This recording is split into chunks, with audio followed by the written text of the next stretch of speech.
Hello everyone, today we'll talk about how to fix or how to solve the problem of Fizy app. You will click on settings.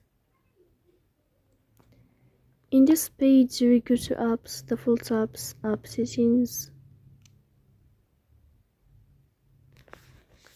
On above you will search about Fizy app and you will click. Here in this page of app info you will click on first stop and you will click OK. Then you will enter to the window of storage. Here you will click on clear cache. Then you can turn on your airplane mode and you can turn off your airplane mode again to fix that. So please don't forget to support us by like and subscribe. See you next time and thank you for your attention.